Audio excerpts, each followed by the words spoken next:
भारत की मोदी सरकार रियासत आसाम में मुसलमानों को जबरी बेदखल करने पर तुल गई है। आसाम में मुसलमानों के खिलाफ बड़े पैमाने पर क्रैकडाउन में एक माह के दौरान 3,500 मुसलमान खानदानों के घर मिस्मार कर दिए गए।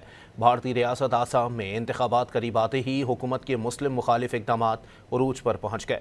हिंदुत्व पसंद मोदी सरकार की जानिब से आसाम में मुसलमानों के खिलाफ ताज़ा क्रैकडाउन में एक माह के दौरान 3,500 मुसलमानों के घरों पर बिल्डोज़र चला दिए गए।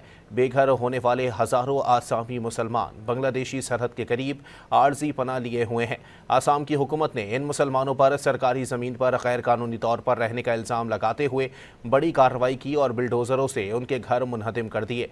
आसाम के वज़ीर आला हिमंता बिस्वा सरमा भारत में इंतखाबात से कबल आसाम में मुस्लिम मुखालिफ जज्बात को भड़काना चाहते हैं ताकि इन मुस्लिम मुखालिफ जज्बात की बुनियाद पर इंतखाबात में बीजेपी कामयाबी हासिल कर सके। आसाम के वज़ीर आला ने इल्ज़ाम आयद किया है कि आसाम के मुसलमान बांग्लादेश से आए हैं और वो भारत की शनाख्त के लिए ख़तरा हैं। उनकी वजह से आसाम की आबादियाती तब्दीली ख़तरनाक हो चुकी है। उन्होंने दावा किया है कि कई अज़ला में हिंदू अब अक़लियत बन चुके हैं, जबकि मुतासरा मुसलमानों का कहना है कि वज़ीर आला आसाम उन्हें बांग्लादेशी करार दे रहा है। उनके पास बरसों पुराने दस्तावेज़ात हैं, वो पैदाइशी भारतीय हैं।